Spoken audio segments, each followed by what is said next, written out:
জয় দুর্গা শ্রী মাধব। আগামীকাল 27শে জুন মানে বিশাল মহোৎসব, রথযাত্রা। এই রথযাত্রা সাধারণত মানুষ দেবতাকে দর্শন করতে যায় মন্দিরে, কিন্তু স্বয়ং জগতের নাথ নেমে আসবেন মানুষের মাঝে দর্শন দেওয়ার জন্যে। এটি একটি সত্যি বিশেষ দিন, সত্যি বিশেষ দিন।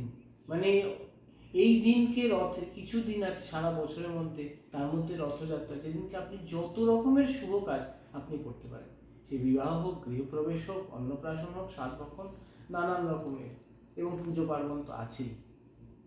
একটা শাস্ত্রীয় কথা, রথে চ বামনং দৃশ্যা পুনর্জন্মো ন বিদ্যতে। যদি যদি জগন্নাথকে দর্শন করা হয়, তাহলে আর এই জন্মান্তরের খেলা থেকে সে চলে যাবে।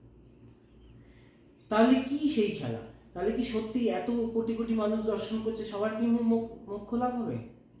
না। নিষ্কাম দর্শন, যে শুধু জগন্নাথকেই দর্শন করতে চাইবে, নিষ্কাম দর্শন, কোনো পাওয়া নেই, চাওয়া নেই, শুধু প্রভুকে চাওয়া, সেই দর্শন, সেই সেবাই প্রভু সপতি গ্রহণ করেন তিনি। এই দিন আরো কিছু কিছু কাজ করতে পারেন, ছোট ছোট জিনিস। যদি সকালবেলা উঠে বাড়ির যে মেইন চৌকাঠ আপনি ধুয়ে পরিষ্কার করলেন, তাতে চালের গুঁড়ো দিয়ে একটু আলপনা দেওয়ার চেষ্টা করুন, খুব ভালো হবে। যদি আম পাতা ধুয়ে তাতে সিঁদুর লাগিয়ে, চন্দন লাগিয়ে টাঙাতে পারেন বাইরে, যেমন হয় না পুজোতে আমরা লাগাই, যে লাগাতে পারেন, খুব ভালো, অপূর্ব অপূর্ব কাজ হবে। এবং চৌকাঠের দুই ধারে একটু হলুদ, সে কাঁচা হলুদ বাটা হোক, হলুদ গুঁড়ো হোক, একটু দিতে পারেন, খুব ভালো হবে, অপূর্ব কাজ হবে।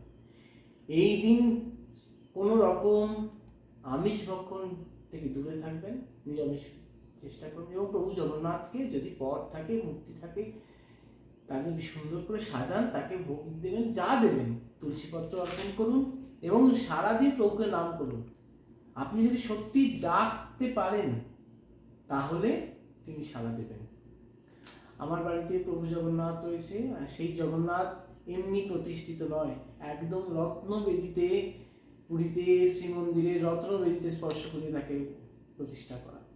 সেই জন্য আপনি দর্শন করবেন, আমাদের অনেক ভিডিও আছে, আপনি দর্শন করতে পারেন, স্নানযাত্রার ভিডিও আছে, এবং কালকে অনেক কিছু প্রভুকে ভোগ দেওয়া হবে, সবই হোমমেড, ঘরে বানিয়ে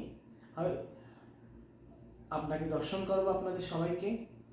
আপনারা দেখবেন যে প্রভুকে কিরম লাগছে, দর্শন মনে মনে তাকে সব মনস্কামনা জানাবেন, সত্যি আপনি দেখবেন ফল পাবেন, প্রভু এতটাই জাগ্রত।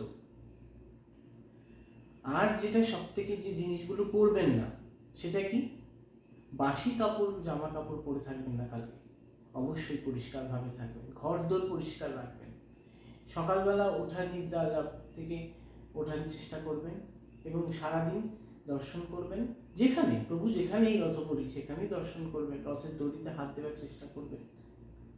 আর যেগুলো করবেন না, সেটা যতই আপনি যা কিছু করুন না কেন, সেটা যদি আপনার মন থেকে না হয়, তাহলে কিছু না।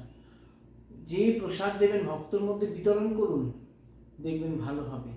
বারংবার সারাদিন প্রভু জগন্নাথের নাম করুন, জগতের নাথ তিনি সব শুনতে রাজি, সব শুনবেনও তিনি, এবং শোনেন, সব থেকে এটাই বড় কথা।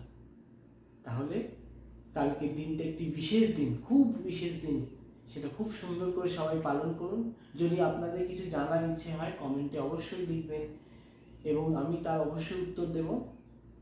এবং কালকে দর্শন করাবো প্রভুকে, আর কি কি ভোগ দেওয়া হলো অবশ্যই দর্শন করাবো। জয় দুর্গা শ্রী মাধব, জগন্নাথ মহাপ্রভু, জয় জগন্নাথ।